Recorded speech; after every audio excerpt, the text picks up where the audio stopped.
Who drops out of school these days, especially in post-war times? You're a disgrace to our family's legacy. Don't pretend you belong here as my son's wife. Invited with my husband to my sister-in-law's wedding, I faced my mother-in-law's academic snobbery. She looked down on me, a dropout, with disdain, treating me as less than human. Her words cut deep. You don't belong here. Just leave. With a forceful tug, she ripped the corsage from my chest, crushing it underfoot. Little did she know, her cruel words would set off a chain reaction within the family.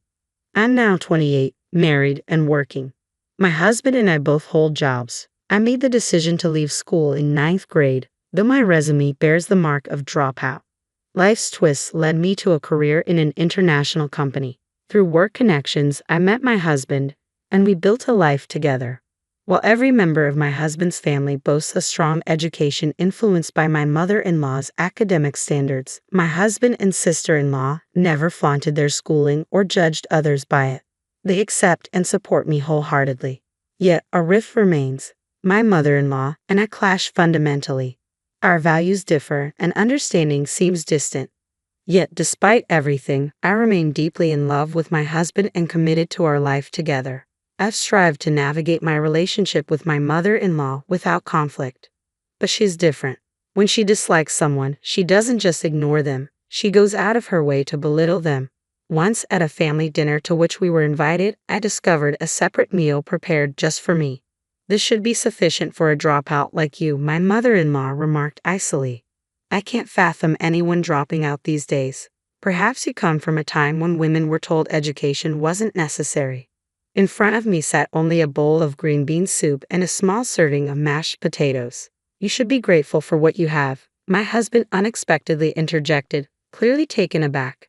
You've clearly prepared to disappoint my wife first and then surprise her later, he remarked knowingly, aware of his mother's intentions toward me. Before leaving home, he had reassured me, I'll always have your back. Sister-in-law arrived a bit late, apologizing cheerfully as she laid out the dishes she had brought. I've brought some exquisite delicacies that cost $11,000 per gram. I wanted to share them with you, sister-in-law, and of course with you too, Mom.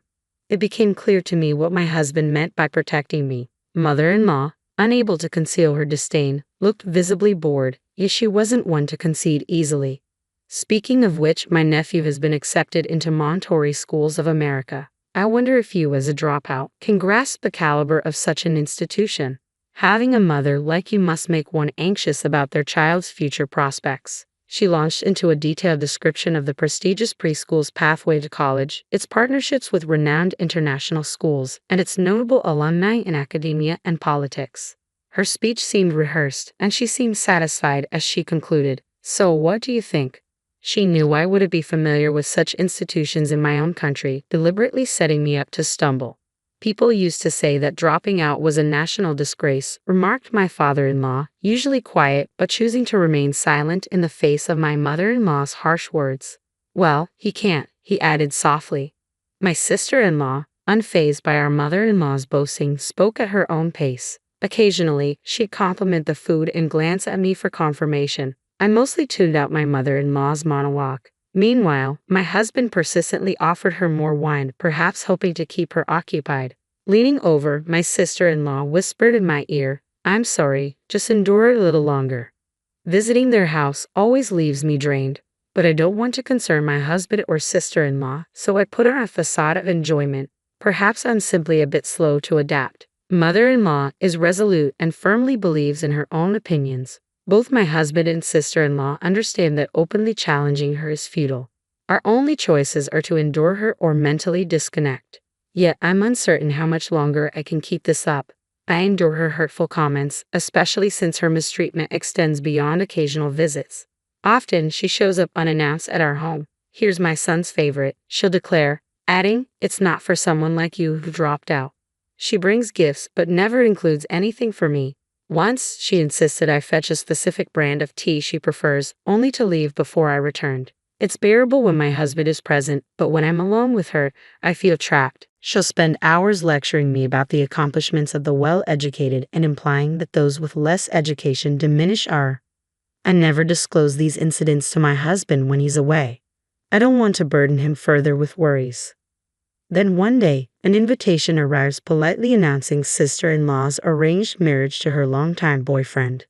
Sister-in-law and I share a close bond. She considers me a sister, and we often enjoy shopping and dining together. Her invitation filled me with joy, and I gladly accepted. On the wedding day, I arrived early at the venue for a hair appointment. Before my husband, to my surprise, mother-in-law was already there. Spotting me, her expression turned furious. I braced myself, anticipating criticism about my attire or makeup, and greeted her calmly.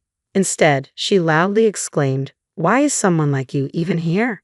Her words echoed through the venue, exposing her academic elitism even at such a solemn occasion. In the midst of numerous guests, she seemed determined to highlight my educational background as an issue. Our family is esteemed for its education. Everyone here is accomplished, except you, who dropped out. How can you sit among us? Her words cut through the air, carrying the weight of her disdain. My daughter has even expressed regret for considering you a sister. She only wanted your brother here and hoped you wouldn't show up, she added, her tone sharp and unforgiving. Please remove that tacky corsage, she demanded, then forcibly tore it from my chest and crushed it underfoot. It had been a gift from my husband, chosen with care. Shocked and hurt, I turned away from my mother-in-law and hurried out of the venue. I ran until my heels threatened to give way, finally stopping to catch my breath on a nearby bench. As I scrolled through messages and photos with my supportive sister-in-law, I tried to steady my emotions. Reflecting on her sincerity, I felt ashamed for briefly doubting her amidst my mother-in-law's cruelty. I resolved to adjust my approach and return to the venue to partake in celebrating my sister-in-law's joyful occasion. However, upon my return, my mother-in-law's harsh words greeted me. "How dare you return with that dropout face? Don't you understand what dropout means? There's no place for dropouts here." With a forceful kick, she knocked over the chair bearing my name in the bride's family section. Tension hung thick in the air as her behavior unnerved everyone, particularly since the majority of guests had already gathered. I remained composed and took my seat in the guest section. "Unbelievable. Are you out of your mind? Well, maybe expecting a dropout to grasp social norms is asking too much," she sneered, sparking derisive laughter around her. Just then, my visibly flustered brother-in-law hurried in. She's the president of a key business partner we work closely with. We have a strong professional relationship, and I personally invited her, he declared emphatically over the commotion. Actually, I had contemplated pursuing education until my final year, primarily to fulfill my parents' expectations of high school graduation. Yet in this modern era, it didn't align with my aspirations. Why attend high school without dreams or ambitions? What if my presence denied someone else a chance? Wrestling with these thoughts, a caring teacher intervened and suggested I explore the world. With their support, I prepared to leave the U.S., embarking on a journey that would reshape my perspective. In the U.S., merely taking the gap year can sometimes be seen as a mark of failure in life. However, I discovered that this isn't universally true. Around the world, learning can occur at any time, and formal schooling isn't the sole pathway to knowledge. I came to understand that languages aren't merely acquired but necessitated by the act of learning as required. I found fulfillment in living and working in diverse environments, cherishing cultures that valued individuals beyond their educational background or nationality. I returned to the U.S. briefly at my parents' request but soon resumed my travels between the U.S. and other countries. Discovering my passion, I established a U.S. subsidiary for a foreign company at the age of 23, 5 years ago. My company became a significant business partner with my sister-in-law's husband's company. When my sister-in-law extended a wedding invitation, it sparked a debate over whether to invite me as a family member of the bride or a business partner of the groom.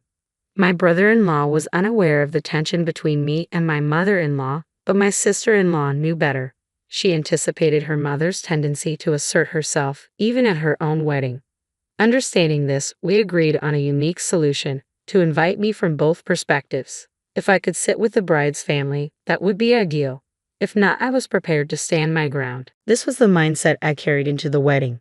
My sister-in-law shared my sentiments. We were both determined to make our mother-in-law reconsider her academic snobbery. It was a strategy we had devised together, and it unfolded exactly as we had envisioned. Amidst the commotion, my brother-in-law anxiously questioned, "Are you intent on damaging my business?" His family members and business associates gathered around, puzzled by the unfolding drama. It appeared clear that my mother-in-law harbored strong negative feelings towards me, if my presence was causing such disturbance. I'll sever all ties immediately, I declared firmly. Ah, so you finally understand. Then kindly end your relationship with my son at once, my mother-in-law retorted sharply. Very well, if my husband desires it, I will comply. However, please remember that severing all ties includes the business relationship with your daughter's future husband. My mother-in-law remained unruffled by my statement, seemingly believing she had no association with a CEO's wife. However, my brother-in-law and his family appeared visibly distressed. Some bowed deeply, offering apologies to me and some urged me to reconsider, while others confronted my mother-in-law, holding her accountable. Amidst the uproar, my sister-in-law arrived and was incensed when she learned of the situation. I was exasperated by my mother-in-law's academic elitism, but I hadn't realized her ignorance about business operations. No matter how educated someone is, if they can't apply that knowledge, they're worthless to society, she explained to everyone, highlighting the potential fallout of losing crucial business partnerships. My brother-in-law vented, "Do you want to destroy the livelihoods of hundreds of employees? Are you the harbinger of doom? My presence is ruining all happiness here. Leave and never return. I no longer consider you my mother," declared my sister-in-law. "I have no plans to leave my wife. If anyone's cutting ties, it's me with you, Clyde," my husband added firmly. "She's not involved. Get her out of here." With that, my mother-in-law was escorted out of the venue. Despite the dramatic start, my sister-in-law's wedding and reception proceeded smoothly. It was an unconventional prelude, but the ceremony itself was beautiful, filled with joy and celebration. The newlyweds postponed their honeymoon due to work commitments but wasted no time addressing the issue with my mother-in-law. They took legal action through a lawyer, formally severing ties. Meanwhile, my brother-in-law's family also sued her, viewing her reckless behavior as a threat. My husband and I documented our decision to cut ties, outlining conditions that included no contact or approach, which our lawyer conveyed formally. Despite this, our business relationship with my brother-in-law's company remained unaffected. Upon hearing of these developments, my mother-in-law attempted to reconcile with the newlyweds but resorted to stalking them instead. She even appeared uninvited at their workplace, prompting security to remove her. Eventually, law enforcement had to intervene. Meanwhile, my usually quiet father-in-law took decisive action. After attending his daughter's wedding, he began preparing for divorce.